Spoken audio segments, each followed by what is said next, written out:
2, 3. Je cherche Stéphanie dans le noir, mais je ne la trouve pas.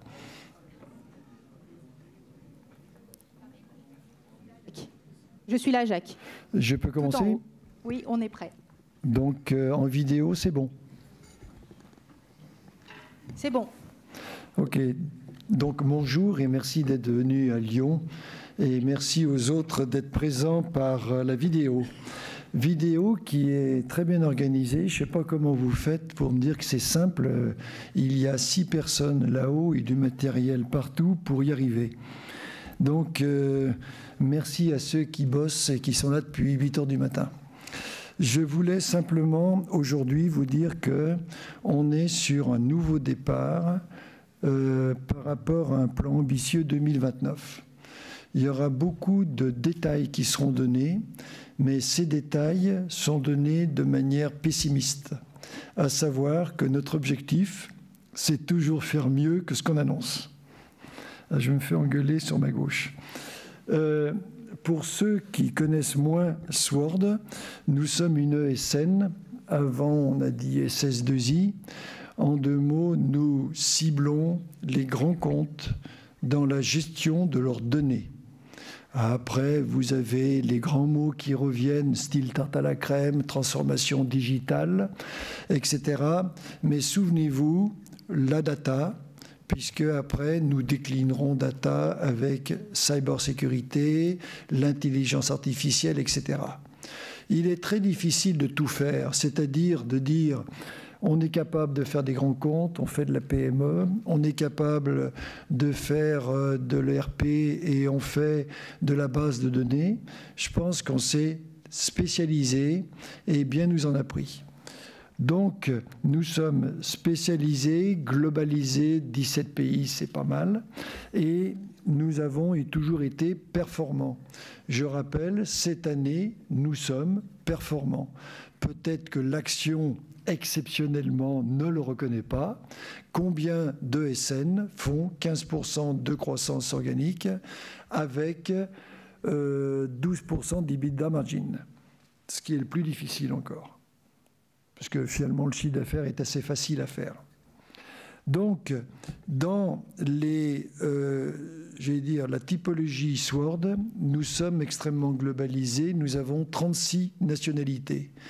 Ça me fait plaisir de voyager et de voir des sociétés où je n'ai pas de problème, ni de couleur de peau, ni de culture, ni d'entente entre des gens qui, soi-disant, ne pourraient pas s'entendre. Ça me sort de la nervosité ambiante. Donc, 2 tiers de notre chiffre d'affaires sont faits dans des grandes institutions. Quand vous additionnez, j'ai profité de ça, l'UE, les gouvernements... On entend quand je parle comme ça ou pas? Quand vous additionnez l'UE, le gouvernement et les organisations internationales, vous avez les 2 tiers du groupe. Ce sont en général des chiffres d'affaires récurrents, mot que je n'aime pas trop, mais générateurs de backlog. Ça, c'est tangible. Après, j'ai voulu vous remettre un track record pour vous spécifier les changements de périmètre surtout. Quand je dis changement de périmètre, il y a acquisition et cession. Et acquisition et cession qui ne sont pas faites n'importe comment, contrairement à ce que j'ai pu lire sur Boursorama. J'avais promis à Stéphanie de ne pas parler comme ça, mais je parle comme ça quand même. Quand je vois le niveau des chats, je me dis on est vraiment tombé très bas. Donc, nous avons spécifié des chiffres d'affaires full year. Ça veut dire que ce n'est pas l'imputation de chiffre d'affaires sur l'année, c'est le rajout sur le chiffre d'affaires de l'année suivante. Donc, oui, nous avons vendu AAA. Oui, on a bien fait de vendre AAA. Pour 1 million d'euros, on a vendu 51%.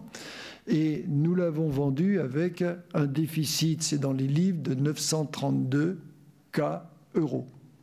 Moins 932. Oui, nous avons racheté un AAA restructuré, 8 millions d'euros, 320 plus 320 K de profit. et nous l'avons payé 1,4 million multiplié par 51%. Donc, dire que c'est de la gesticulation, non, c'est de la gestion. Après, vous avez un organigramme extrêmement mâle. Donc, on fait ce qu'on peut, mais on hérite d'un métier où il y avait surtout des hommes. Et il n'y a pas de volonté de dire on exclut les femmes de notre organigramme. Preuve en est, c'est qu'au niveau du board, on est en train de le féminiser. Ce n'est pas fini. Et donc, il y a vraiment la volonté d'être compatible ESG. Mais pas aux dépens de notre performance, de notre efficience et de notre rentabilité. En aucun cas. Après, j'ai voulu mettre 2 ou 3 choses qui sont peut-être des évidences, mais ce n'est pas toujours, j'allais dire, transformé dans certaines sociétés. On délivre. Depuis que vous nous connaissez, nous avons toujours délivré nos budgets. Toujours. Nous sommes agiles. On n'a jamais de problème parce qu'on traite nos problèmes en amont. C'est-à-dire qu'on ne conserve pas quelque chose qui puisse impacter négativement Sword l'année suivante. Après, on cherche du long terme. C'est pour ça qu'on cherche l'Union européenne, l'ONU, NATO, la NASA à l'époque, etc. Nous sommes extrêmement pragmatiques. On aurait pu, il y a 3 ans, vous dire qu'on serait blockchain 1 an plus tard. Là, on pourrait vous dire qu'on fait que de l'IA. L'année dernière, on aurait pu vous dire que c'était que de la cybersécurité. Je pense qu'il faut raison garder. Il faut aller vers les technologies, mais suivre le marché et ne pas l'anticiper, mais le suivre. Après, on a un forecast qu'on a annoncé en termes de croissance organique à 15%.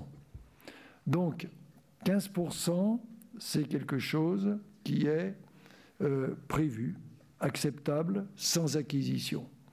S'il s'avère, puisqu'on va vous annoncer des acquisitions, que nous avons des énormes acquisitions, je préfère vous dire, nous sommes double-digit growth. Ça, oui.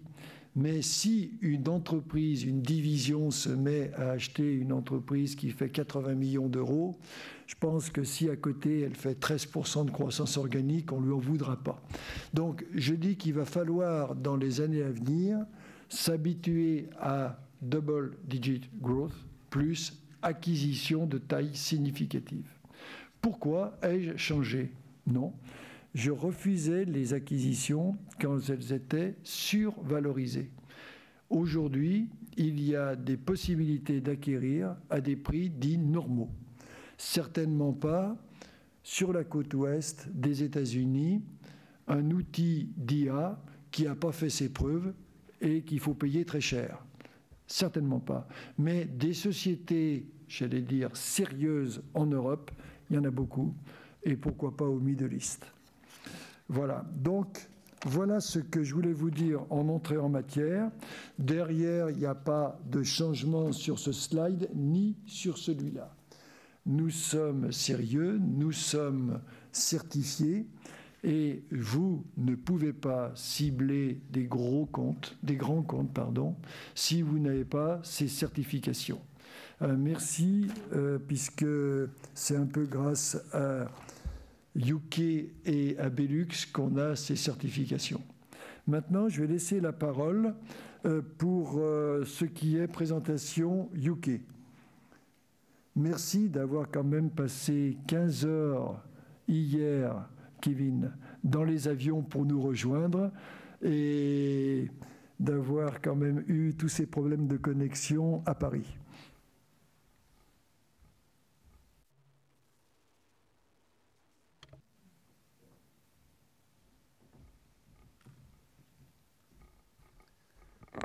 Good morning.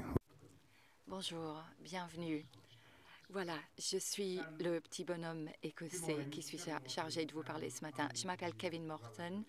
J'ai été nommée CEO pour la partie solutions technologiques pour le business. J'ai travaillé au sein du groupe auparavant pendant 8 ans, donc je connais bien notre business. Néanmoins, lorsqu'on devient responsable dans un nouveau rôle de leadership, on doit quelque part peindre le sol en blanc, c'est-à-dire qu'on doit personnaliser, recadrer le focus, la stratégie et la direction pour le business au Royaume-Uni. En tant que tel, le premier point important, première chose que nous avons fait au Royaume-Uni, c'est que nous avons réétabli ce que nous appelons notre modèle pour le secteur. Qu'est-ce que je veux dire par là? Nous sommes concentrés sur nos marchés clés. J'ai eu l'impression qu'il fallait se recentrer parce qu'on était trop souvent concentré sur les technologies plutôt que d'être concentré sur les marchés. Nous sommes concentrés sur les marchés pour survivre et surtout pour fournir les solutions qu'on nous demande. Je voudrais séparer nos différentes propositions de nos expertises de domaine. Nous avons nos plateformes numériques et notre empreinte internationale. Je voulais également veiller à ce que nous tirions profit de l'intégration des acquisitions précédentes que nous avons faites au Royaume-Uni. Vous savez sans doute que nous avons réalisé de nombreuses acquisitions ces dernières années. Je pensais qu'il était important de recadrer, de reformuler notre agenda pour la croissance. Nous avons intégré ces différentes entreprises et désormais nous voulons renforcer notre proposition conjointe pour répondre aux besoins des clients et des marchés. Nous sommes en train de tout renforcer et je m'organise avec l'équipe britannique pour que nous soyons présents et bien placés pour délivrer l'ensemble. Quels sont les secteurs sur lesquels nous sommes concentrés? L'énergie, bien sûr, est l'un de nos marchés clés depuis des années. Nous quittons les sources énergétiques traditionnelles, le gaz et le pétrole en principe, pour tendre vers les renouvelables. Nous avons les défis de la taxation, des régimes, des changements en matière de taxation, le nouveau gouvernement britannique. Donc, nous nous frayons un chemin à travers ces changements sur le marché. Ce que j'aimerais dire, c'est que notre business énergétique continue d'avancer malgré les ventes de tête que l'on voit et dont on parle dans la presse si on est au Royaume-Uni. J'aimerais vous dire aussi que notre business dans le secteur des renouvelables est la partie qui croît le plus rapidement au Royaume-Uni. Et j'ai organisé notre business comme vous le voyez. J'ai créé une BU qui est focalisée à 100% sur la gestion de ce marché des renouvelables et des utilities. Et nous avons un client clé qui s'appelle SSI. Zéro business avec ce client. Il y a un an, 8 millions avec un seul compte clé cette année. On peut doubler ce chiffre l'année prochaine.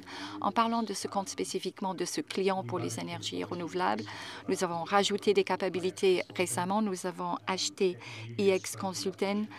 Cela nous a renforcé du point de vue de la cyberprotection et nous avons déjà développé nos capacités par rapport à ce que nous avions auparavant dans la cybersécurité.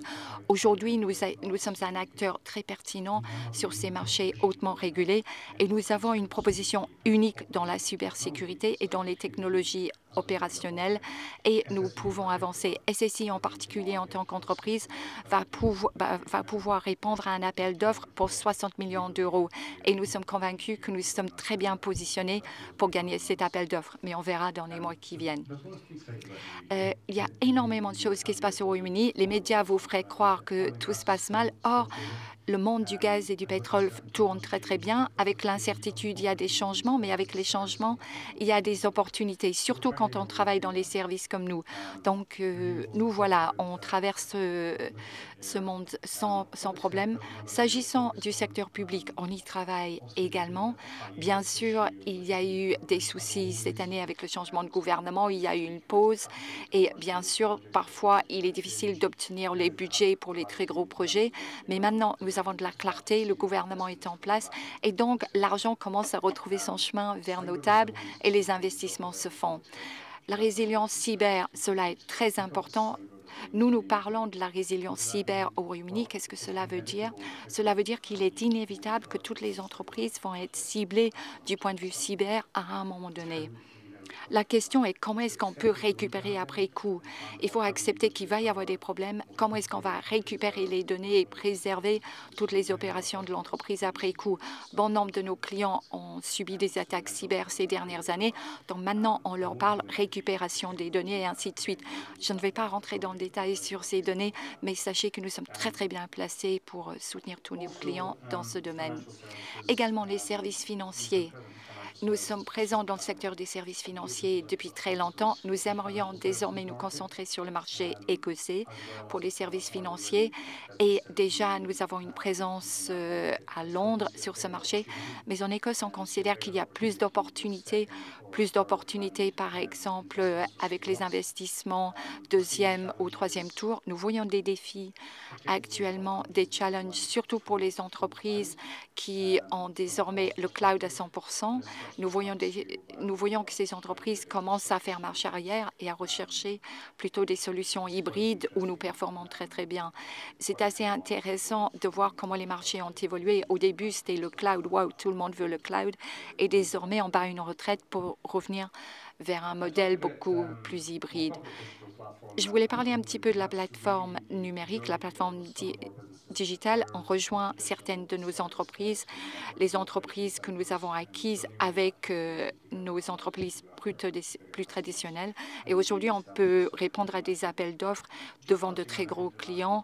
Et parlons international. Pour parler de ce que nous faisons sur le plan international, nous sommes très actifs pour cibler une acquisition en Irlande actuellement. Pourquoi?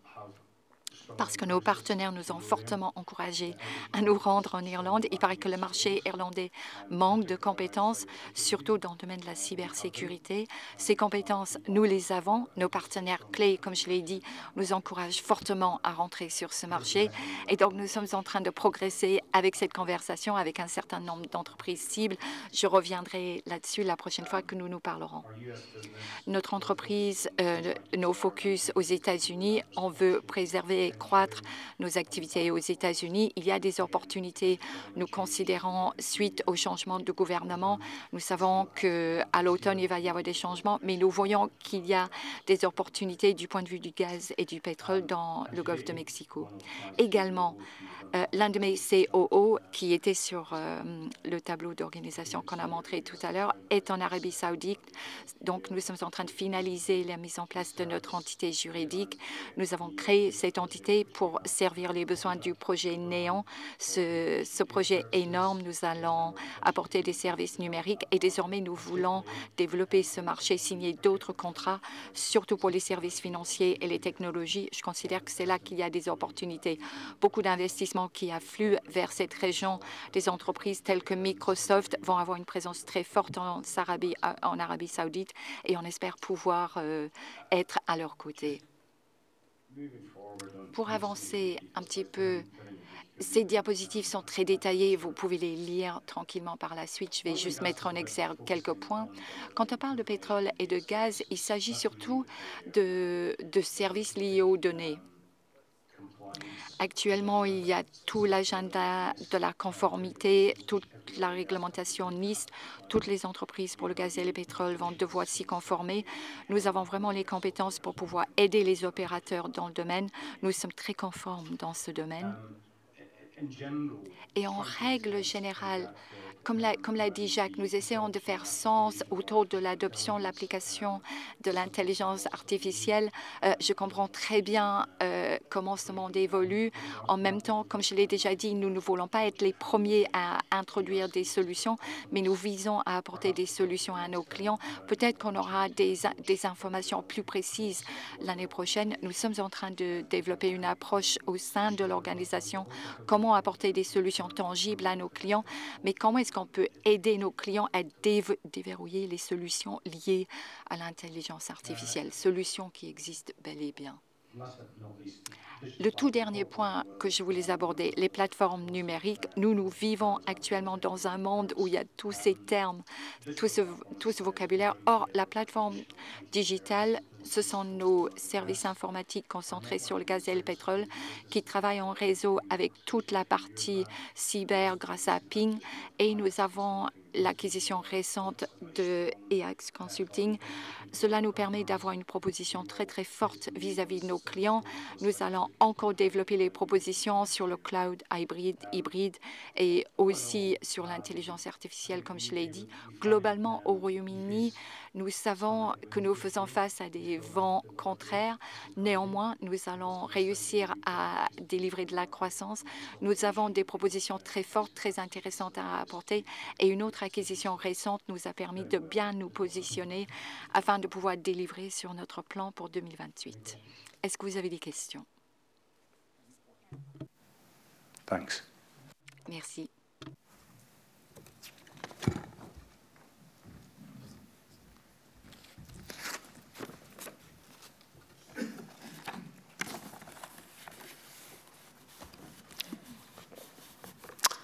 Bonjour, mesdames et messieurs. Pour ceux qui ne me connaissent pas encore, je m'appelle Dieter Rogiers et je suis en charge en fait de Swert en Belgique, au Luxembourg, en Grèce et en Espagne. Tout d'abord, quelques mots sur la situation actuelle. Avec plus que 900 collaborateurs, on va bien terminer en fait l'année 2024 avec des chiffres qui sont très encourageantes, au-dessus en fait du budget, en termes de chiffre d'affaires et en termes de profitabilité. Mais Jacques m'a surtout en fait demandé de vous partager ou de partager avec vous nos objectifs et nos ambitions pour les années à venir, ainsi que notre plan stratégique derrière. Alors, pour les années à venir, on est plutôt confiant de pouvoir continuer en fait notre taux de croissance de plus que 15%.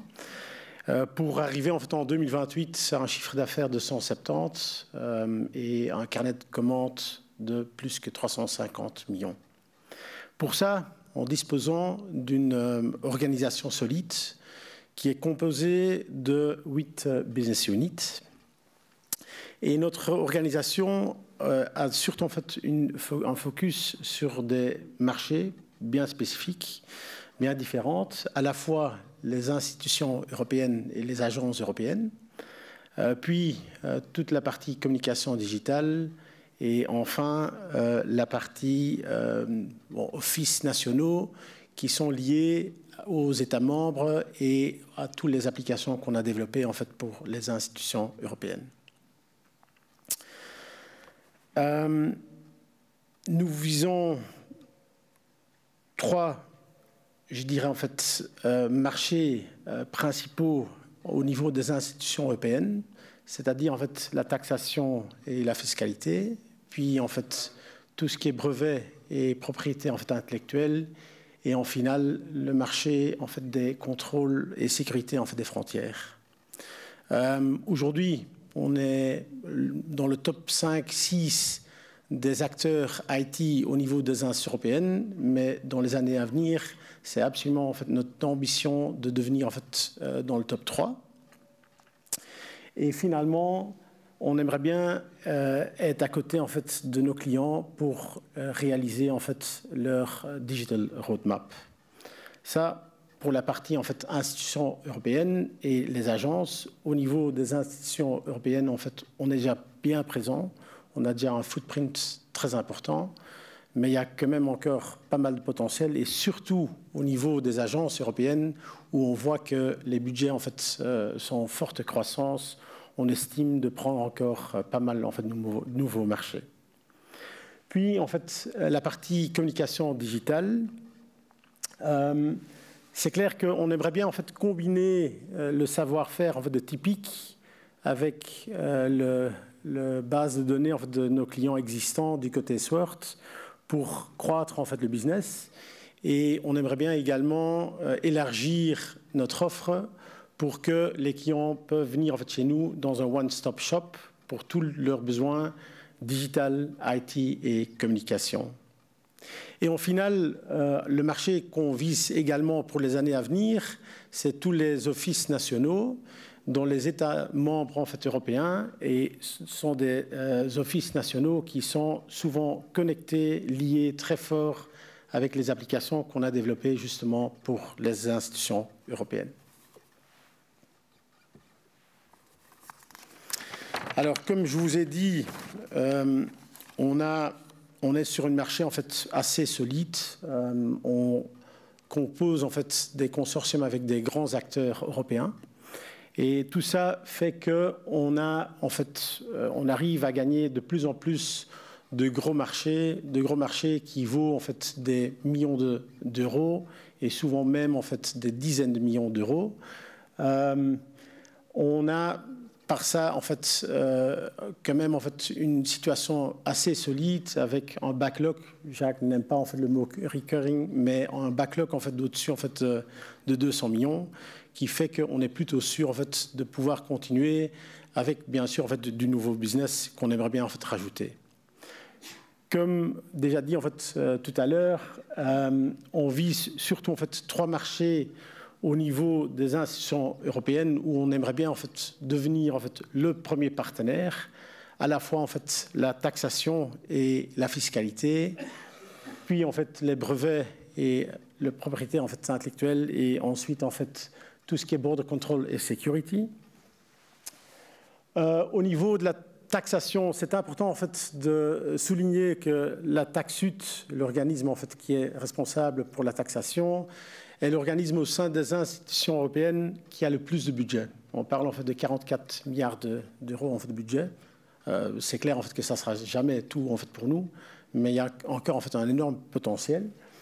Et on a surtout, bon, aujourd'hui en fait on est très fort en fait occupé à faire en fait la partie développement, mais on voit quand même des énormes potentiels dans tout ce qui est support opérationnel et dans l'intégration en fait avec justement les offices nationaux dans les différents États membres. Puis il y a le border control et security, mais c'est clair en fait que la migration devient ou est déjà en fait un grand problème en fait en Europe. C'est clair aussi en fait qu'avec cette problématique, les budgets en fait ont augmenté en fait exponentiellement les dernières années. Et aujourd'hui, on est déjà bien présent. On développe déjà pas mal d'applications critiques au niveau Schengen pour tout ce qui est en fait border control. Et on vient de gagner d'ailleurs, on ne l'a pas encore annoncé en fait, dans la presse, mais on vient de gagner en fait une des 6 nouveaux en fait programmes en fait là-dedans. Alors pour les années à venir, en fait, c'est clair qu'on va faire une forte croissance là-dedans également. Et puis, au niveau de Patents and Intellectual Property, c'est clair qu'il y a 8 ans, en fait, on a démarré en fait, ce marché au niveau des institutions européennes. C'est clair aussi en fait, que Sword Group avait déjà en fait, une notoriété en fait, là-dedans assez importante. Et on a profité pour devenir quand même un acteur en fait, important dans ce domaine. Et le but, l'objectif qu'on a, c'est qu'on veut vraiment prendre une place partout au niveau des agences ainsi qu'au niveau des institutions européennes, en fait, partout où justement cette problématique se passe.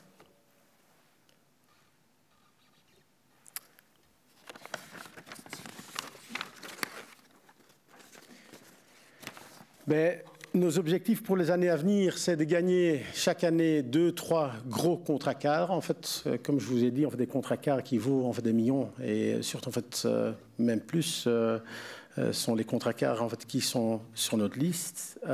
Pour ça, on a un big team qui est très très fort, mais je reviens en fait là-dessus. Puis, on voit surtout en fait, que les budgets au niveau des agences en fait, augmentent le plus fort et c'est là qu'on veut être en fait, de plus en plus présent. Et puis, en fait, capitaliser sur notre expertise en fait, dans tout ce qui est communication digitale. Qu'est-ce qui fait que je suis plutôt confiant de pouvoir faire en fait, les années à venir, en fait, les 15%, comme on les a fait en fait, les 10-12 années en fait, précédentes? Ben, on a une expérience assez remarquable en fait, au niveau justement des institutions européennes, avec un big team qui est parmi en fait, les plus forts en fait, du marché, je dirais en fait, même le plus fort en fait, du marché. Puis on a des clients fidèles. Ça fait en fait, plus que 10 ans qu'on n'a pas perdu en fait, un client important, qu'on n'a pas perdu en fait, un contrat cadre en fait, important. Je ne dirais pas que c'est impossible que dans le futur, tôt ou tard, on risque en fait, de perdre une fois en fait, un contrat, mais c'est clair en fait, que ça va être compensé en fait, par d'autres contrats. Et puis, malgré le fait qu'on travaille en fait, avec des institutions européennes, on a quand même en fait, un carnet de commandes tellement important. On a du recurring. Je sais, Jacques, que ce n'est pas le mot que voilà, tu aimes bien en fait, que je mentionne. mais ça fait qu'on est surtout en fait, focalisé en fait, sur le nouveau business. Ouais. En plus, et je veux bien terminer en fait, par ça, je pense que Sword, au niveau des institutions et au niveau en fait, des agences, a quand même une réputation et une image en fait, remarquable, ouais, particulièrement forte, à la fois en fait, au sein en fait, de nos clients, au sein de nos partenaires et au sein en fait, des consultants. Au niveau des consultants, on a une organisation assez flat, ce qui fait que le management connaît personnellement en fait, tous les consultants. Et ce lien qui est fort fait qu'il y a très peu de rotation du personnel comparé en fait, à tous nos concurrents dans le marché. Puis, au niveau de nos partenaires, et c'est clair que dans le marché où on est, les partenariats, les consortiums sont très importants. Comme Sword est aperçu par le marché comme probablement en fait, la société en fait, avec la plus de croissance, ou la croissance la plus forte, c'est clair que beaucoup de partenaires en fait, aiment bien en fait, s'associer en fait, à notre succès. Et finalement, nos clients nous voient comme un partenaire de confiance, de stable et de flexible. Et cette flexibilité, en fait, est quand même très importante. Jacques en fait, a mentionné que l'agilité, en fait, c'est très important aussi en fait, dans notre business. S'il n'y a pas de questions, j'aimerais bien repasser en fait, le...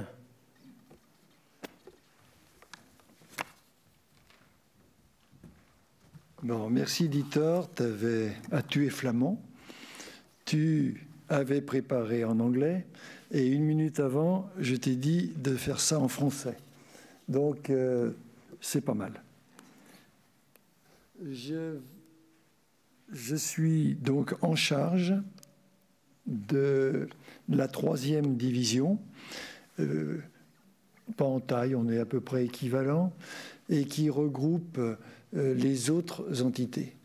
Quand on vous donne des chiffres d'affaires, on vous donne des chiffres d'affaires qui ne représentent pas le staff, puisque le principal du chiffre d'affaires est pris par les entités qui vendent. Et donc, quand on dit qu'on a, par exemple, 6% de chiffre d'affaires dans les autres pays, non, les autres pays en produisent beaucoup plus, mais facturent en interne, afin que la société qui est en relation avec le client prenne ce revenu par elle-même. C'était simplement pour expliquer le 6% d'autres pays qui pourraient paraître un peu petits par rapport au staff. Donc, la Suisse est un pays où nous avons grandi très rapidement. Nous sommes numéro 2 ou 3, ça dépend si on prend Swisscom ou pas Swisscom, en Suisse romande, et nous avons des spécialités qui sont le luxe, les Nations Unies et le sport. Et il y a des objectifs. Donc, les objectifs, c'est de travailler les Nations Unies. Les Nations Unies sont en train de partir de New York au niveau de la gestion, contrairement à ce qui se passait avant. Il y a 11 agences des Nations Unies à Genève, mais il y a des NGO. Regardez, la Croix-Rouge, par exemple, c'est une NGO, ce n'est pas les Nations Unies. Si vous additionnez les NGO et les agences des Nations Unies, là, c'est plus 11 agences que vous avez, c'est une trentaine. Nous sommes déjà dans 7 agences. Ce que je veux, c'est qu'en 2028, nous soyons l'acteur majeur au niveau informatique des Nations Unies et des NGO. Donc aujourd'hui, c'est le HR, c'est WIPO, c'est l'OMS, c'est le BIT, mais il y en aura d'autres. Donc, et la Croix-Rouge, naturellement. Après, nous avons un savoir-faire qui a été apporté par le Canada et par aussi une partie de la Suisse, c'est tout ce qui est workplace management. Nous avons déjà chez Kevin un centre 24 heures sur 24, 7 jours sur 7 à Glasgow pour Ping. Et nous avons en Suisse la même chose, mais répartie sur 3 pays, c'est-à-dire Montréal, Nyon et Chennai. On va continuer avec 3 pays. Simplement, c'est très bien d'avoir 2 modèles dans le groupe, mais ça nous permet de signer des contrats comme WADA. WADA, c'est l'Agence mondiale antidopage. Et nous avons signé un contrat de 68 millions d'euros avec eux pour reprendre toute leur informatique. Nous allons appliquer ça naturellement au domaine du sport. Et il y a des grandes propositions locales à Lyon en cours d'études et qui pourraient nous faire dupliquer ce genre de business. Ce n'est pas les 100 millions que tu signes à chaque fois en Belgique, mais c'est quand même 50, 60 millions d'euros à chaque fois. On a aussi en Suisse un savoir-faire AI extrêmement important.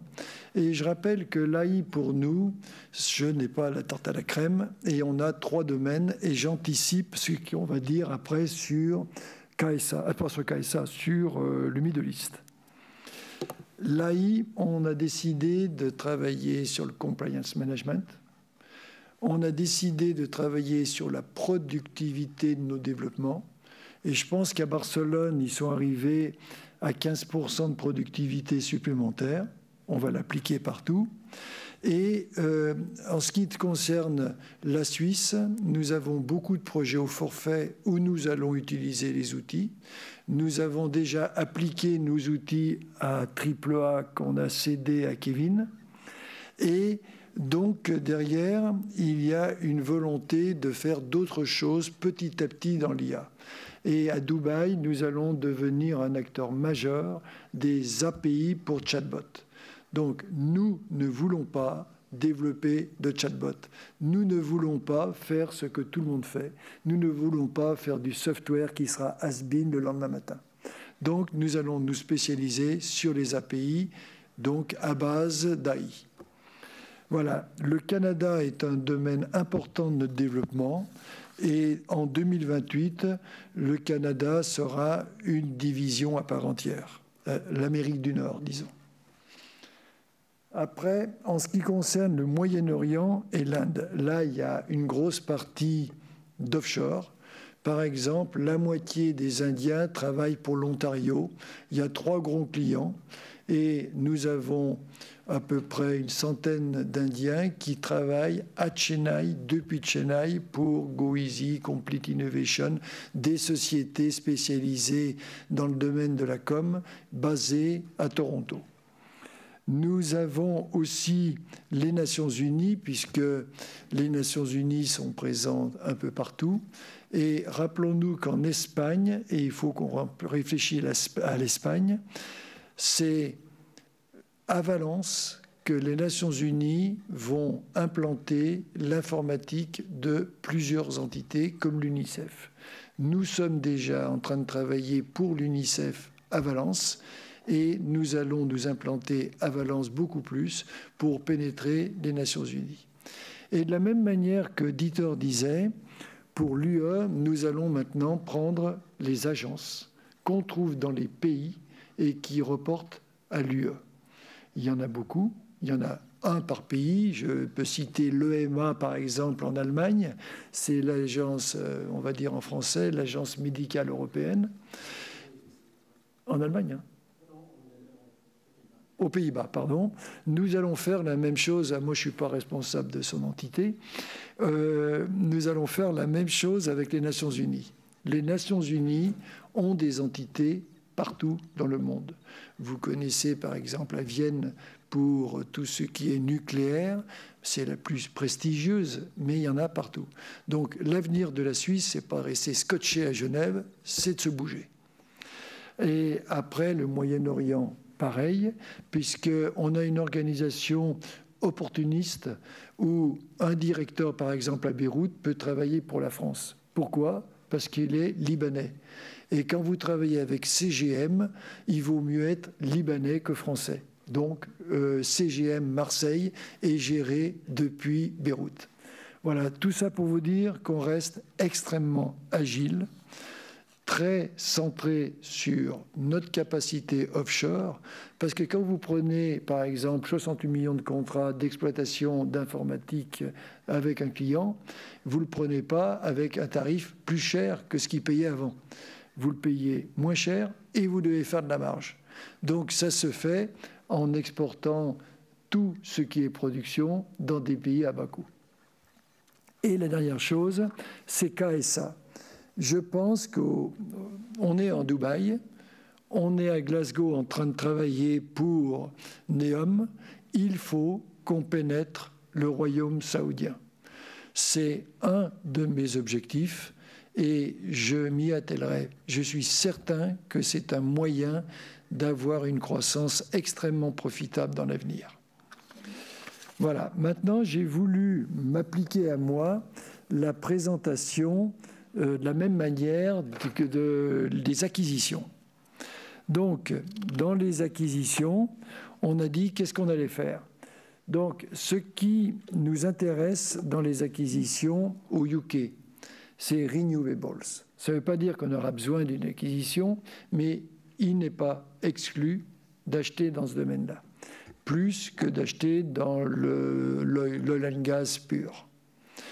Après, nous sommes très forts en Écosse. Est-ce que c'est normal d'avoir une position à Londres bien moins importante qu'en Écosse? Peut-être pas. Alors, rassurez-vous, messieurs les banquiers, on ne va pas tout acheter. Je vous donne des idées. Et donc, derrière, après, il y a l'Irlande. L'Irlande est un pays excellent pour investir en informatique. C'est un pays qui a su attirer beaucoup d'informaticiens, qui a d'énormes besoins et qui a une spécificité très importante post-Brexit. Je pense que l'Irlande et le UK que vont collaborer et avec beaucoup d'intérêt parce qu'il y a des frontières très compliquées dans votre Irlande du Nord. Je n'ai toujours pas compris. Je crois que Dieter non plus au niveau de l'Europe. Après, il y a le Benelux. Le Benelux, pour moi, c'est les pays où interviennent les agences de l'Europe. Donc ce n'est pas que la Belgique, le Luxembourg, ça peut être justement le Néderlande, les Pays-Bas, pardon, ça peut être beaucoup de choses. Il se peut qu'on achète au Benelux et il se peut qu'on complète notre offre sur le marché privé. Après, il faut penser à l'Espagne. Nous allons être, j'espère, à Alicante avec un gros contrat européen. Nous sommes à Valence avec des contrats des Nations Unies. Nous sommes déjà à Barcelone sur tout ce qui est connaissance fonctionnelle des marchés, taxes et unions douanières. Donc, je pense que ça vaut le coup peut-être d'acheter une société espagnole pour compléter avec Madrid, renforcer Barcelone, même si ça reste une région très compliquée, qui ne parle pas exactement la même langue, qui veut être différente, mais ça reste quand même l'Espagne. Et après, il y a Suisse. La Suisse, il faut être basé en 2028 sur la Suisse alémanique. Nous venons de faire un pas en avant avec Berne. Ne croyez pas que Berne parle français. Berne ne parle pas français. Ils sont tous germaniques à fond. Et donc, nous parlons qu'anglais là-bas. Et nous voulons profiter de Berne, la dernière acquisition, pour remonter maintenant avec deux objectifs totalement différents qui peuvent être Bâle ou Zurich. Ce n'est pas pareil. Bâle, c'est la pharmacie et Zurich, c'est la finance. Et après, le Canada passera peut-être par une acquisition. Et le dernier point, c'est Middle East et Inde. Je pense qu'il n'y a pas beaucoup d'acquisitions à faire, si ce n'est être prêt à acquérir en Arabie Saoudite. Je pense qu'il y a peut-être quelque chose à faire pour consolider tout ça et notre position aussi dans les Émirats. Voilà pour tout ce qui est vision 2028. On a pris des risques, puisqu'on a quand même aujourd'hui expliqué ce qu'on voulait faire dans 4 ans et non pas ce que nous allions faire l'année prochaine. Je pense que vous apprécierez, mais il faut que vous acceptiez des réglages entre croissance interne, croissance externe, des réglages entre acquisition à droite ou à gauche. Mais ce qu'on peut vous dire, c'est qu'on est vraiment dans une position de force pour faire un plan qui nous mène à 1 milliard de capi boursière en 2028. Je répète, 1 milliard de capi boursière en 2028. Donc, avec quel chiffre? Donc, on vous a présenté ce plan de croissance organique qui est toujours d'actualité. Et je vous ai dit, à la marge qui peut être ajusté, mais qui restera toujours un double-digit growth. Je maintiens qu'on est capable de le faire, qu'on va le faire et qu'on va le compléter. Maintenant, j'ai pris un objectif de 100 millions d'euros d'investissement. Et j'ai dit, qu'est-ce qu'on allait faire avec 100 millions d'euros? Je pense que je suis pessimiste. On vous a toujours dit qu'on délivrait ce qu'on annonçait. C'est dans ce cadre-là que je vous présente ça. Nous ferons mieux que ce plan. Et quand je présente ces chiffres, c'est full year. Ça veut dire, à nouveau, ça augure de l'année pleine, de l'année suivante pleine. Si nous achetons 30 millions en juin 2025, ça fera que 15 millions de plus dans notre consolidé. Je rappelle, c'est du full year. Ce qui fait que nous allons faire 700 millions d'euros en 2028. Et j'aimerais faire plus. Maintenant, nos objectifs, c'est 705. Mon objectif, c'est de faire plus. C'est du pro forma. Je vous présente le PNL pro forma 2025. Et donc, ce slide pour vous permettre de bien comprendre la répartition interne, externe et globale. Maintenant, vous allez dire, il sort tout ça de sa poche, comment fait-il, sur quoi on base de telles performances? On base de telles performances sur ce qu'on fait déjà. Donc l'oil and gas, le Belux, on a délivré, on continuera à délivrer. Après, jusqu'en 2028, on a dit on veut être les meilleurs dans les renewables, par exemple. Mais après, on a parlé des agences européennes, des agences onusiennes. Et on a des accélérateurs, parce que des accélérateurs non budgétés. NEOM est un accélérateur. Après, ces accélérateurs ne seront pas tous réussis, mais certains seront réussis et d'autres seront remplacés. Donc j'ai voulu vous rappeler que on garde la même logique. Vision 2028, accélérateur, croissance, croissance M&A. Maintenant, il faut bien vous parler de chiffres parce qu'on en est sur des redites, puisqu'on en est sur le 3e trimestre qui sera très bien, rassurez-vous. Mais aujourd'hui, les chiffres sont les suivants. C'est que nous sommes toujours à 12% d'EBITDA margin. On est tellement rigoureux que Frédéric m'a dit « mais ils ne vont pas croire que c'est vrai, tu es toujours scotché à 12%. » Je suis désolé, on est à 12% d'EBITDA margin. Voilà. Après, on a réparti tout ça par division. Et personnellement, j'ai réparti mes 2 divisions en 2 lignes. Ma division en 2 lignes, c'est-à-dire Suisse d'un côté et Middle East de l'autre. Et on s'aperçoit qu'on continue à performer et qu'il y a 2 curseurs inverses. Croissance organique, EBITDA margin. Si tout le monde fait trop de croissance organique, on n'aura plus nos 12%. Mais s'il y en a qui font un peu moins de croissance, plus d'EBITDA margin, on arrive à un bon consolidé. Et vous voyez là, par exemple, la Suisse sous-performe un peu en EBITDA margin, mais surperforme énormément, grâce à WADA d'ailleurs, en croissance. Pourquoi? Quand vous signez WADA, vous embauchez toute une palanquée de gens, vous restructurez, vous avez des coûts, et ces coûts, il faut bien les avaler dans l'année. Donc ce ne sont pas des investissements comme si on achetait une société. Donc voilà ce qu'il faut retenir de ce tableau. 2 curseurs qu'il faut bien ajuster et il est difficile de les ajuster quarter par quarter. Accordez-moi de les ajuster année par année.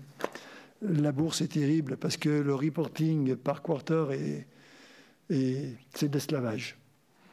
Voilà. Après, donc, je vous donne l'EBIT courant qui est à 10% et la rentabilité globale qui est à 7%. Il y a donc des tableaux que je ne vais pas épiloguer dessus d'ailleurs, mais on a des coûts financiers qui sont finalement pas si mauvais. Merci Frédéric sur certains placements. Et donc, on arrive à avoir le budget, totalement le budget en termes de dernière ligne.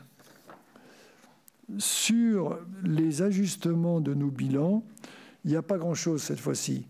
Il y a un bilan ajusté parce qu'on nous a demandé de l'ajuster préalablement à l'acquisition d'Ajax. Ajax, c'est une société acquise le 1er juillet. Ces chiffres, c'est le 30 juin.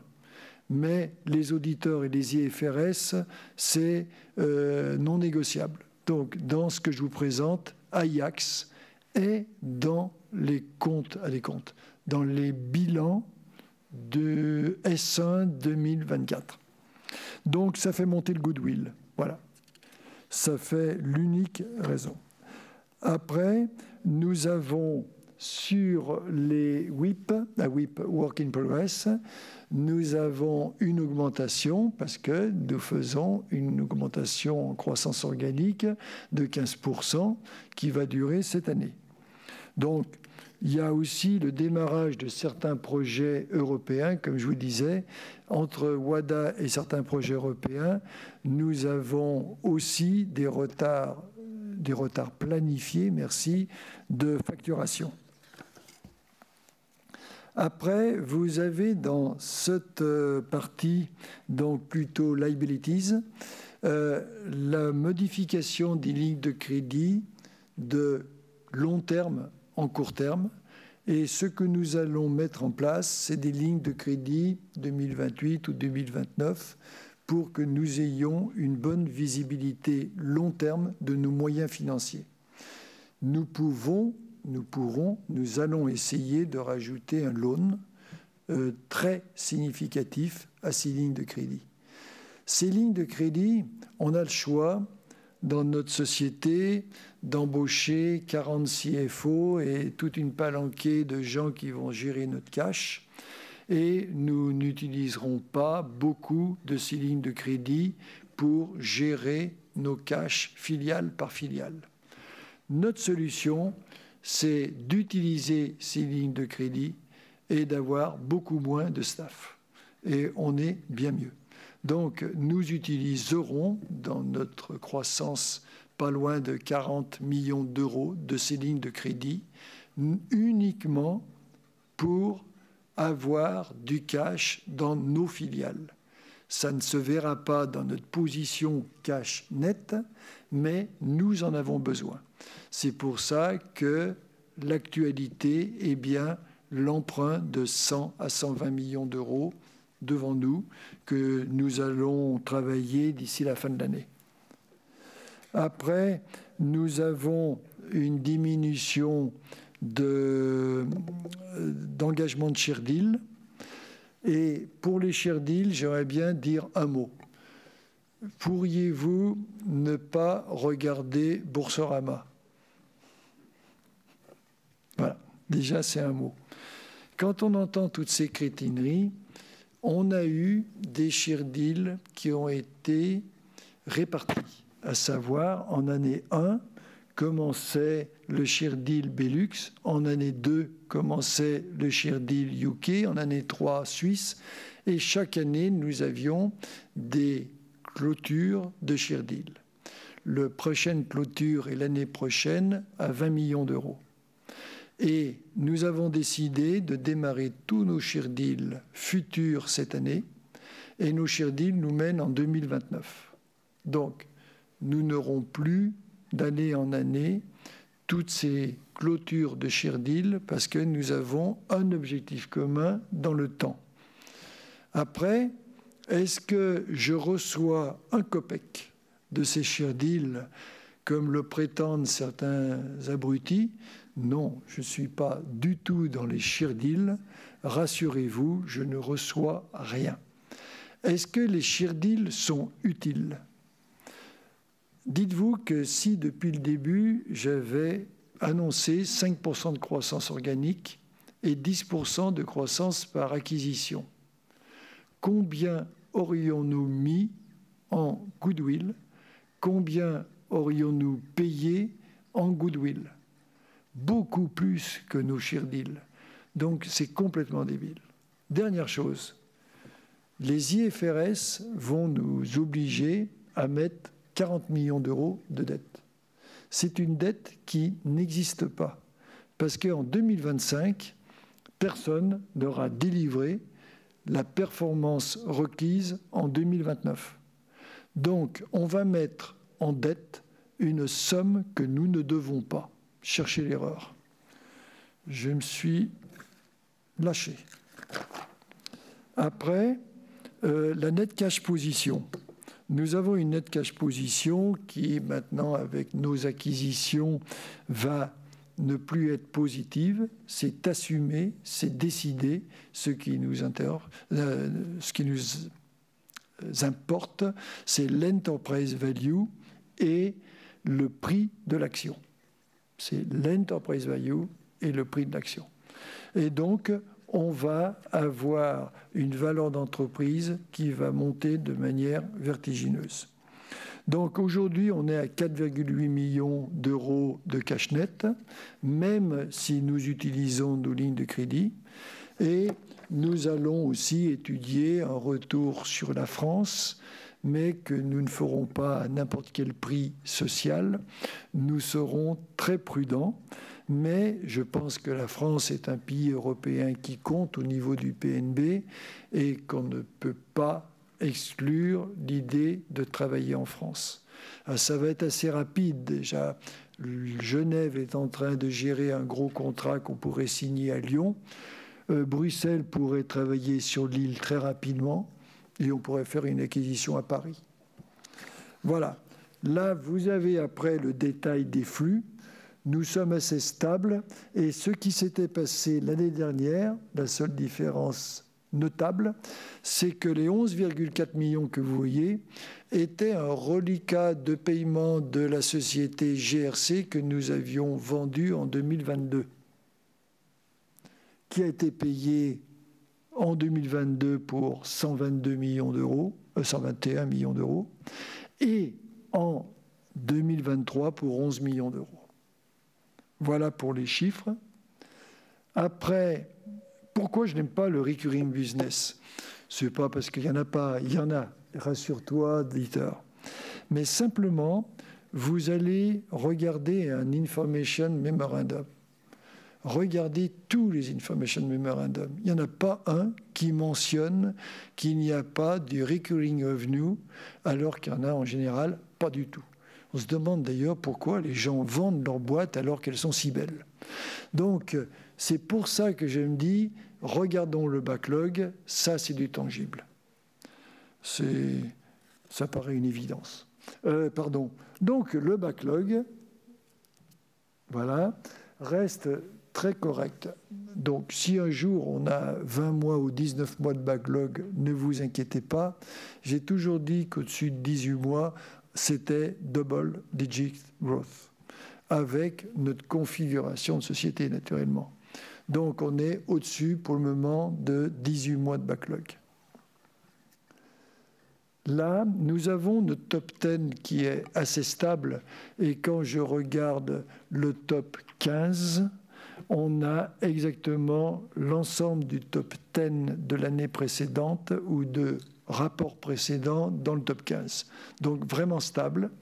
Et nous avons une répartition Benelux entre les trois divisions qui est parfaite. Et nous sommes naturellement très orientés Union européenne.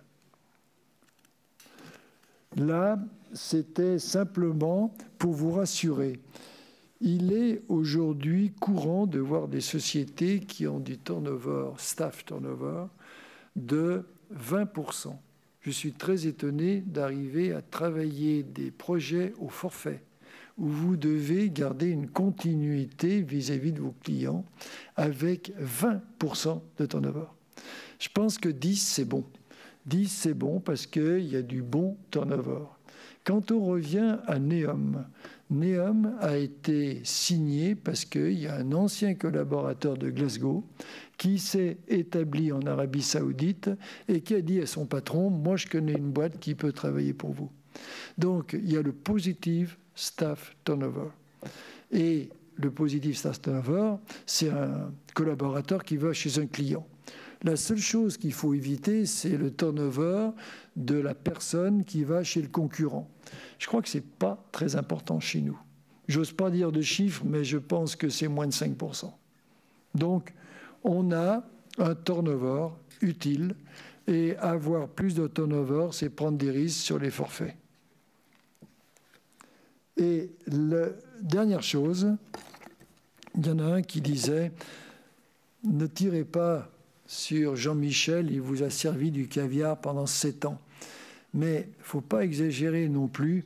On a moins 15% de valeur boursière dans un moment où la société se porte très bien. Je rajoute ça. Est-ce qu'il faut fermer boutique et dire que c'est foutu? Non. Deuxièmement, qu'est-ce qu'on a fait dans les années précédentes en intégrant les dividendes? Je dis bien en intégrant les dividendes. C'est une moyenne de 19,5% par an. Donc, excusez-moi pour les moins 15% sur une année qui va redémarrer, je l'espère, en 2025 avec les premières acquisitions importantes. Donc, je ne m'en fais pas, nous sommes en bonne santé, nous y croyons et nous allons y arriver. Donc, évitez de m'envoyer des lettres de menaces ou des commentaires peu gentils sur les réseaux sociaux, ça serait sympa. Je le dis à ceux qui peuvent écouter. Bon, et maintenant, on est prêt à répondre à vos questions.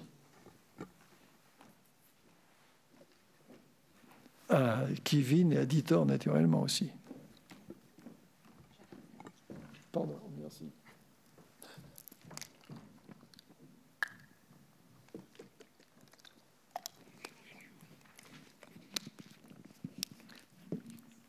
Il y aura des questions aussi via Stéphanie, parce qu'il y a des analystes qui n'ont pas voulu venir à Lyon et qui sont à Paris. Grégory. Oui, bonjour, Grégory Ramirez, GR20 Research. Moi, j'avais 2 questions. C'est concernant d'abord le développement sur la France, le retour sur la France. Je comprends que c'est plutôt de l'ouverture de bureaux et d'agences, beaucoup plus qu'une politique d'acquisition. En gros, il n'est pas question de racheter ce qui avait été vendu à Argos il y a quelques années. Je peux répondre à celle-là. L'acquisition, c'est terrible. Vous annoncez ce que vous voulez, la configuration recherchée, et vous ne faites jamais ce que vous avez dit. L'acquisition, c'est quelque chose où il faut être flexible. Donc, il est vrai qu'on ne veut pas baser notre politique d'acquisition sur la France, à savoir que les 200 millions que nous allons user, ou 150 millions, n'iront pas totalement en France. Mais après, si en France, il y a quelque chose de magique qui n'est pas cher et qui complète notre offre, bien sûr, on achètera. Pour le moment, on va essayer de commencer une croissance organique et on va être très prudent socialement. Et on ne rachète pas Coexia.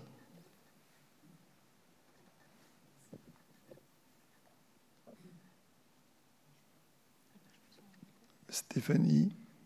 Grégory, ne marche plus votre micro? Marche plus. Non, ah oui, voilà, c'est bon, ça marche. Oui, j'avais une deuxième question concernant les marchés de l'Union européenne. On a quand même eu un petit peu de consolidation dans le secteur avec rachat d'Intrasoft et puis récemment Solidaris par Accenture. Bon, c'est vrai qu'Accenture, je crois qu'ils étaient déjà un petit peu sur les contrats avec l'Union européenne. Maintenant, avec toute cette consolidation, est-ce que c'est pas un petit peu de nature à changer un petit peu le jeu des alliances dans les consortiums pour gagner les projets, ou est-ce que parce que en fait l'objectif, je comprends que vous voulez devenir l'acteur numéro 3 au lieu d'être le numéro 5. Dans ce changement un peu du jeu concurrentiel, après avoir décrit toutes vos stratégies pour y arriver, comment vous prenez en compte justement ce changement de, on va dire, toute cette consolidation? Merci pour cette question. C'est vrai qu'il y a eu en fait pas mal d'acquisitions en fait dans le secteur en fait des institutions européennes en fait récemment. Mais bizarrement, presque tous ces alliances ont pris contact avec nous parce qu'on reste une des seules sociétés en fait de moyenne, je dirais en fait volume taille en fait encore dans le marché avec beaucoup de flexibilité. Et des grosses sociétés comme Netcompany, comme Accenture et autres, ils ont essayé en fait depuis des longues années à rentrer en fait justement dans le secteur en fait, des institutions européennes sans succès. C'est pour ça qu'ils ont racheté en fait des sociétés. Mais ils savent aussi en fait que pour continuer justement le succès dans ce secteur, qu'il leur faut en fait de la flexibilité. Chez Accenture, en fait, il n'y a pas une décision qui se prend en Belgique, même pas en Europe. Toutes les décisions se confirment justement aux États-Unis et ils font des alliances avec nous. Alors je vois plutôt en fait des opportunités que justement des risques.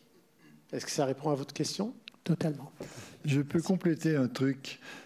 Est-ce que tu pourrais regarder la valo appliquée à ces acquisitions? Ça fait rêver.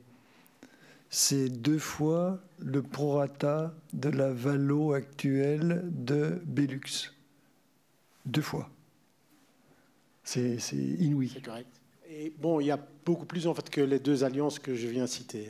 Bon, on vaut déjà 100 millions de plus là tout de suite.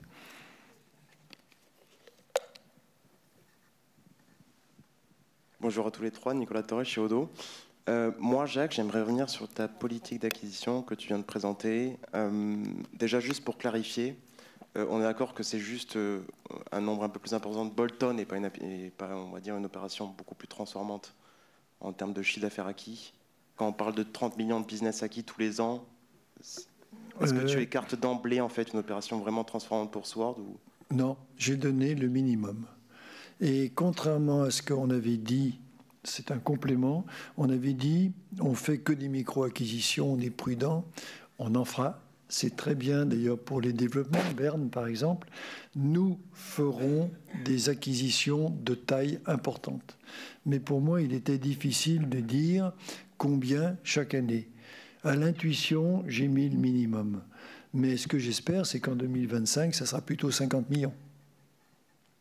Tu vois. Mais 30 millions, on a quand même un pipe, on voit ce qu'on peut faire et ce qu'il est possible de faire, ça, pas de problème. Plus, c'est notre objectif. Donc ça a changé. Et justement, dans l'exécution, est-ce que vous comptez aujourd'hui créer une équipe M&A dédiée? Et en termes de cibles identifiées à date, est-ce que tu pourrais nous donner un peu plus d'informations? Je me méfie des sénateurs, des gens qui ont comme métier cacheté. Il y a une grande confrère qui est en détresse actuellement, qui a fait ça pendant quelques années. On voit ce que ça donne. Facile d'acheter. Nous, on a dit, on a des CFO et certains ont une expérience. Et il est dans la salle, Philippe Blanche, et tu viens de BDO. Tu vas coordonner tout ça. Mais après, nous, il ne faut pas se distraire. Donc, on va prendre du conseil externe. Nous allons travailler avec des conseillers externes. Nous n'allons jamais nous transformer en société d'acquisition. Jamais, on n'en veut pas. Donc, il n'y aura personne chez nous en plus. Ok, très clair. Et dernière question sur ce point-là, en termes de... Juste pour bien comprendre en fait, la discipline financière que tu veux garder. Sur le papier, c'est vrai que quand je regarde, c'est des acquisitions, on va dire en croissance double digit avec des marges d'EBITDA de 12%. Il y a une vraie conversion d'EBITDA en cash. En termes de firepower, si je comprends bien, ça serait 100-150 millions. Donc en termes de multiples d'acquisition, il faut rester discipliné. Quelle flexibilité, tu parlais de flexibilité tout à l'heure, quelle flexibilité en fait tu as sur justement cette discipline-là? C'est très intéressant. On l'avait dit sur les micro-acquisitions, c'est la même chose pour les grosses acquisitions. Si tu dis, j'arrive et je fais un multiple de 5, on te rit au nez et on ne te reçoit même pas. Et si tu dis, par exemple, je vais prendre autrement le problème. J'ai une société qui n'est pas gérée de manière efficiente et qui est à la vente. Je vais la valoriser 8 fois. Mais j'étudie une solution pour que le prix que je mette, plus le coût de la restructuration, et me permettent d'obtenir un ratio en A plus 1 de 4 ou de 5. Ça, c'est possible. Donc, c'est sûr qu'il ne faut pas qu'on cible des sociétés gérées au cordeau, qui est exactement notre ADN, parce qu'on n'arrivera pas à gagner ces points de multiples qu'il nous faut. Donc, nous allons baser notre stratégie sur notre capacité à restructurer nos cibles. Voilà. Ah, tu sais, 6 fois, c'est facile à obtenir sur les micro-acquisitions. Mais sur des acquisitions plus grosses, là, il va falloir qu'on bosse. Ok, c'est très clair. Et on est d'accord que c'est que du financement par dette, hein. Dette, pas d'augmentation de capital, okay. Et on veut rester sur de la dette. Et en termes d'allocation du capital, et après je laisserai la parole, c'est vrai que tu as souvent dit que on va dire la moitié des opérations de M&A étaient destructeurs de valeur dans le temps. Oui. Quelle philosophie aujourd'hui, en fait, qu'est-ce qui a changé dans ta réflexion au-delà des multiples d'acquisitions qui ont baissé dans le privé? Et vous avez l'air assez frustré du cours actuel de Sword. Oui. Qu'est-ce qui t'empêche aujourd'hui, en termes d'allocation pure du capital, avec dette levée ou pas, de faire une OPRA ou des rachats d'actions? Est-ce que c'est quelque chose que tu considères aussi? Écoute, je vais être transparent. Un peu comme Nicolas Sarkozy, je vais vous répondre. J'ai regardé le fait de sortir de la bourse parce que j'étais quelque peu frustré. Donc, je pense réellement qu'avec mon argent personnel, je suis mal investi pour le moment à ce tarif. Donc, il faut bosser. J'ai dit, je sors de bourse, je prends des grands partenaires, je vais avoir 80% du capital éparpillé sur des investisseurs qui vont me demander d'embaucher 40 contrôleurs, qui vont me diminuer ma marge de 3 points et qui vont finalement me réduire mes espoirs de gain. J'ai dit, le mieux, c'est continuer à partager avec les investisseurs en bourse, même si à un certain moment, il y a des valorisations pas très confortables, mais n'en faisons pas un phénomène récurrent. C'est la première fois que ça arrive depuis 15 ans. Donc, je pense que c'est un phénomène passager. Oui, j'y ai pensé. Non, on ne va pas le faire. Et oui, je crois qu'on va réussir notre plan. Ok, très bien. Merci, Jacques. Alors, je profite pour poser une ou deux questions qui sont arrivées via le chat. Tu viens de répondre à une question sur pourquoi pas racheter des actions au lieu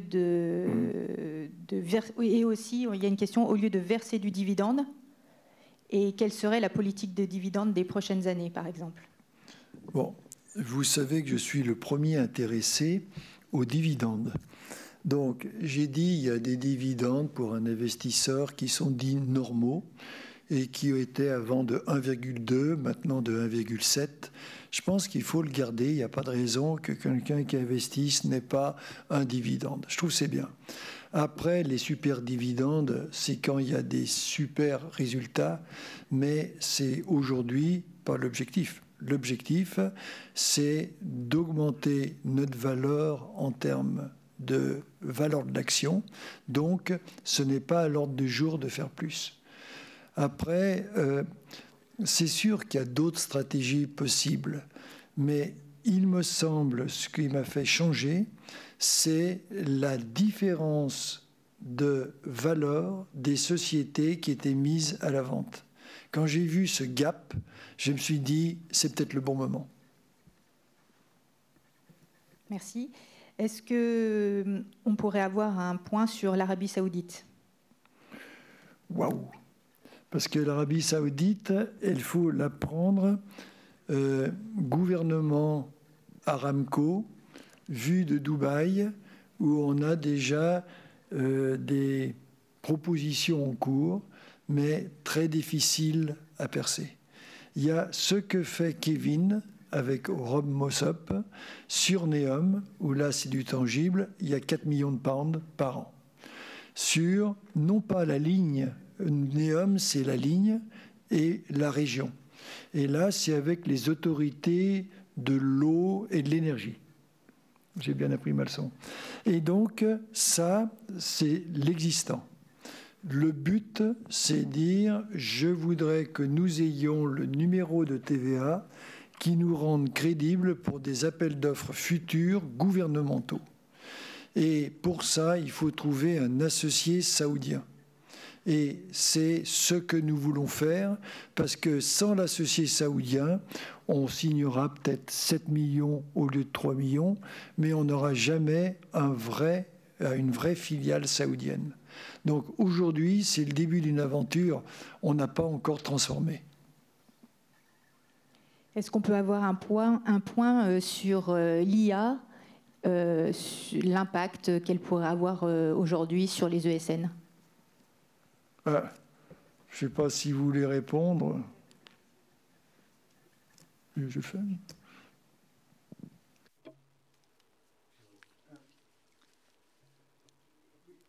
Rebonjour. Nous avons déjà parlé de l'adoption pratique de l'intelligence artificielle. Bien sûr, en interne, on trouve des efficiences comme bon nombre de nos entreprises. On fait les choses de façon plus intelligente, on travaille de façon plus rapide. Nous avons parlé du développement de l'approche agentique, comme on dit. Comme l'a dit Jacques, il s'agit d'API, il s'agit de développer des astuces qui résoudent de vrais problèmes. Potentiellement, c'est là qu'on peut apporter un plus et qu'on peut impressionner le marché. Mais vraiment, notre objectif est de proposer à nos clients de l'expérience, des connaissances sur comment utiliser l'intelligence artificielle au sein de leur entreprise. Je peux rentrer dans le détail. Il y a 7 ou 8 bases sur lesquelles nous travaillons à travers le monde. Et peut-être que la prochaine fois, je pourrais vous emmener mon directeur technique, Greg, et il peut rentrer dans le détail sur notre approche en matière d'intelligence artificielle. L'IA. Il faut qu'on fasse des choix et qu'on soit juste à temps sur le reste. Et il me semble que la sécurité est pour le moment un domaine peut-être encore plus essentiel pour nous que l'IA. Attention, ça peut être pris négativement. Ils ne veulent pas faire d'IA. Si, on en fait et on travaille dessus et on a quand même investi 1,5 million dessus. Donc, on a fait un investissement. Mais la sécurité, c'est la base de tout. Je vois des tas de gens qui se plaignent de l'IA parce que l'IA est pluguée sur des données qui ne sont pas valides. Et je me dis, finalement, la base de tout, c'est bien la validité de ces données, donc c'est la sécurité. Et notre investissement Ajax est un début, mais je pense qu'il faut qu'on fasse beaucoup plus en sécurité. Voilà. C'est sûr que je ne réponds pas totalement à l'IA, mais quand même, c'est un petit peu, j'espère pour Paris, la réponse qu'ils attendaient. Est-ce qu'on pourrait avoir un point sur que fait Sword en cybersécurité? Quelles sont nos solutions? Là, c'est la sécurité des process industriels. À nouveau, l'anglais. Non, l'écossais, pardon. Wow. Je ne pensais pas que je serais sur scène en train de parler de cybersécurité, mais allez, je me lance. J'en ai parlé un tout petit peu tout à l'heure. Nous avons des capacités inhérentes s'agissant d'une des acquisitions que nous avons réalisées, Ping, d'il y a quelques années. Ils font de la cybersécurité en réseau. L'acquisition récente d'Iax nous a permis de rentrer aussi dans le domaine de la cybersécurité en dehors des entreprises. Cela s'applique aux industries, aux utilities, aux usines, avec des process très, très compliqués. Il s'agit de process customisés essentiellement. Ce que nous essayons de développer actuellement au Royaume-Uni est une proposition de service autour de la cybersécurité. Donc, il n'y a pas assez de compétences. Les gens utilisaient des logiciels dans les entreprises pour des opérations sécuritaires. Nous avons un centre qui peut travailler en réseau et nous visons de proposer quelque chose de spécifique au marché où on leur apporte vraiment les solutions qu'il leur faut. On travaille là-dessus actuellement. C'est vraiment une approche générique et customisée en même temps. Nous avons désigné une personne en provenance d'une très grande société au Royaume-Uni. Cette personne a rejoint la société pour apporter toutes ses connaissances au niveau de la cybersécurité, mais aussi pour renforcer nos propositions envers le marché, pour pouvoir mieux conseiller nos clients. Donc, c'est un domaine où nous sommes en train d'évoluer très vite. Je ne suis pas quelqu'un de suffisamment technique pour vraiment rentrer dans le détail sur ce que nous sommes en train de faire, mais je peux vous dire que nous sommes très actifs sur plusieurs fronts sur ce sujet spécifiquement. Du CISO qu'on a recruté, effectivement, prouve qu'on veut faire plus que de la sécurité interne. Et après, à nouveau, il faut faire attention de ne pas penser... Je vous demande de ne pas imaginer qu'on va développer des softwares génériques en compétition avec Cisco, avec IBM, avec... Nous n'en sommes pas capables, nous ne devons pas le faire. Sinon, on va vous faire rêver 1 an, 2 ans, et après, on ira scratcher la valo d'une société acquise. Parce que quand vous regardez les sociétés californiennes, en software, il y a beaucoup de sociétés qui n'ont pas du tout baissé en valeur. Bon, vous allez me dire Nvidia en un jour qui perd 280 milliards, ok, mais ça c'est exceptionnel. Sur le marché privé, le software californien coûte encore trop cher pour nous. Pas de questions dans la salle, je continue. Ah si, une question. Alors en descendant, je pose une question, comme ça je vous passe le micro ensuite. Le montant des share deals associés au business plan est-il bien de 40 millions d'euros? Et est-ce que c'est un montant maximum? Ah mais ces 40 millions, si on paye 1 milliard, on serait très content. C'est pas capé. Il est fou de caper quelqu'un qui veut nous rendre encore plus riches, qui veut vous rendre plus riches. On ne capte jamais ce genre de choses. On rachète des actions à leur valeur. Si les actions ont quadruplé, on paiera sans doute 60 millions d'euros. Donc non, ce n'est pas capé. Oui, c'est 40 millions dans les livres. Aujourd'hui, la dette, elle est de 0. On entend parler de choses à vendre du côté d'Atos. Je sais que vous êtes intéressé au dossier il y a un petit moment. Est-ce que ça peut faire partie des cibles de croissance externe? Je parle de certains morceaux, certaines filiales peut-être. Oui, je l'annonce, s'ils veulent bien écouter. Je n'ai pas pu avoir l'écoute de M. Mustier plus de 3 secondes, mais ça vaut le coup quand même de discuter. Je pense qu'on est bon dans le sport. Et si on prenait Atos Major Events, on en ferait une très belle boîte. Donc, oui, on est acheteur, rien ne se passe. Il y a eu beaucoup de tests, hein, OnePoint, il y a eu Kretinsky, etc. Je continue à travailler, mais je n'ai pas envie d'aller quêter. J'ai annoncé qu'on était d'accord pour racheter des parties d'Atos, oui. Mais pas à n'importe quel prix. Vu la rentabilité d'Atos, ça ne sera pas à des prix faramineux. On est sur le coup. Jacques, pardon, c'est encore Nicolas chez Odo. J'ai justement un follow-up sur les share plans. Les 40 millions, enfin, qu'est-ce que la politique d'acquisition aujourd'hui peut changer sur les share plans, sur ce qui est versé en 2029? Et est-ce que tu peux nous rappeler le sous-jacent derrière? D'abord, une mauvaise acquisition d'une division réduirait l'attente en termes de capital gain, puisqu'on fait des valorisations et on regarde la relativité d'une acquisition. Si c'est hyper relutif, les share deals seront relués aussi. Si c'est hyper dilutif, ils auront moins d'argent. Voilà. Est-ce que ça répond à la question ? Oui, mais en fait, pour bien comprendre, de manière très simple, de ce que j'avais compris, c'est que c'est un peu l'excès de cash par rapport à la base 2024 ou 2025 qui était reversé au manager clé. Totalement. Si vous faites des acquisitions aujourd'hui, si Sword se leverage, j'ai fait des acquisitions, est-ce que vous allez garder le même sous-jacent C'est les mêmes sous-jacents, c'est calculé par... Pardon ? Oui, parce que quand tu prends une acquisition, il y a une dette. Donc la première année, ce n'est pas très intéressant pour l'acheteur. Donc ça motive, les divisions à procéder aux acquisitions plus tôt, en avance de phase, mais ça les motive pour trouver des acquisitions hyper-relutives. Mais oui, dans les sous-jacents, c'est l'ensemble de la division, et le sous-jacent est un sous-jacent du fonds luxembourgeois qui possède une partie de la filiale ou des filiales. Est-ce que c'est clair? C'est très clair. D'accord. Peut-être une dernière question sur Eximium. Alors peut-être qu'ils sont dans la salle, je ne sais pas. Il y a un espion, je l'ai vu. Mais est-ce que vous pouvez nous donner un petit update justement sur leur participation, le discours officiel, Eximium aurait pu partir à un certain moment. On en avait parlé. Et d'ailleurs, on a eu des réglages entre nous. Aujourd'hui, ce n'est pas d'actualité.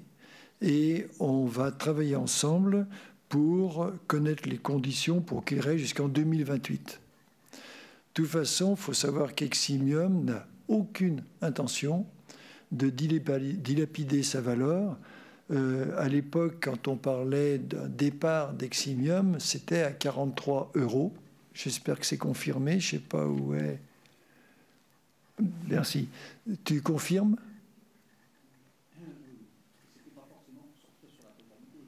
Oui, et en plus, c'était pour alléger à 43 €.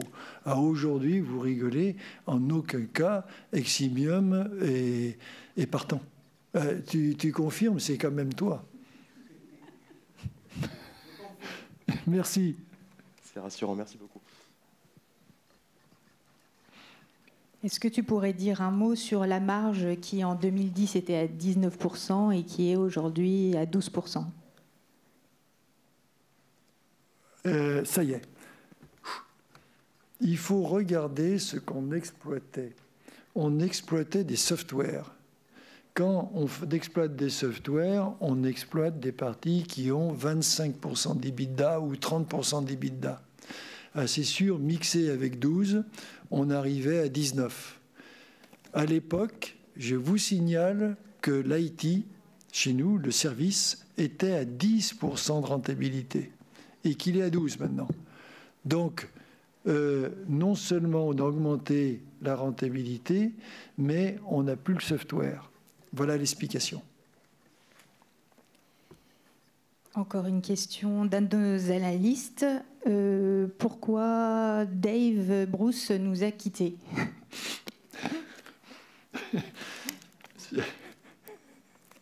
Dave Bruce est un semi-retraité avec qui on travaille d'ailleurs sur AAA.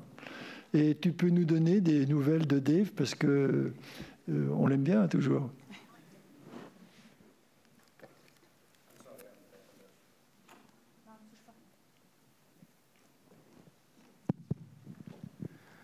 OK. Alors, je dis tout le temps à Dave que je suis une meilleure version de lui-même. Peut-être que ça ne répond bien à la question, mais blague à part. Dave récemment est devenu grand-père. Ses priorités dans la vie ont changé tout simplement. Il voulait passer beaucoup plus de temps avec sa famille. Cela fait de longues années qu'il est un homme d'entreprise très exceptionnel. Je vais le voir demain. Il continue de travailler avec nous. C'est juste qu'il y a eu un changement dans ses circonstances personnelles. Ça arrive parfois à son âge. Voilà. Évolution de palais. Donc Dave nous a apporté beaucoup parce qu'il faut savoir quand même, quand vous regardez la progression de UK, on part de zéro il y a 10 ans aussi. Hein.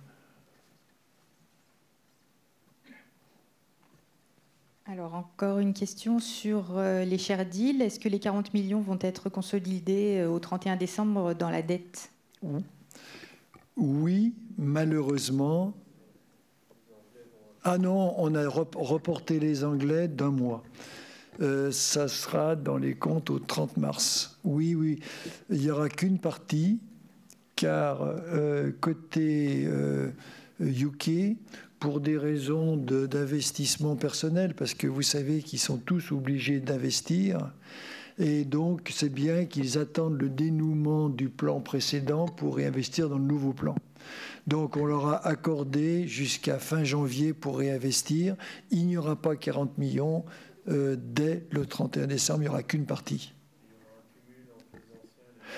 Par contre, il y aura toujours le cumul. Merci, tu devrais prendre un... il y aura le cumul entre ces fameux 20 millions payés en Q1 2025 qui vont solder tout le passé et ce qui aura déjà été alloué à Belux et à la Suisse et à Dubaï. À Dubaï, Beyrouth. Merci. Pas d'autres questions dans la salle ? J'ai une petite question sur la dette. Est-ce qu'on peut en savoir un peu plus? Les 100, les 120, c'est la maturité, le taux, enfin, est-ce que c'est sensible ou pas? C'est un sujet sensible parce que j'ai un censeur dans la salle. Okay, il est là, rien n'est fait sur la dette. Donc je suis obligé de vous dire que là, il y a une confidentialité, il y a des lignes de crédit, mais cette fameuse dette à rajouter n'est pas encore totalement définie, donc je dois de rien divulguer. Pardon. Ok. Je voulais dire que si on avait oublié des questions sur le chat, nous répondrons à toutes les questions ultérieurement. Et il y a une question dans la salle. S'il n'y a pas de questions, on va boire quelque chose en bas. En haut. Alors, en haut. Tu expliques. Quand on va sortir de la salle, ça sera tout au fond sur la droite. Tout au fond sur la droite, d'accord. Pour un petit cocktail. Et je remercie ceux qui sont en vidéoconférence. Et je remercie déjà ceux qui étaient derrière. Dawn, bravo, parce que tu as l'écossais. Et Stéphanie, pour avoir trouvé un lieu qui c'est quand même très chouette à refaire. Voilà, merci à tous. Stéphanie.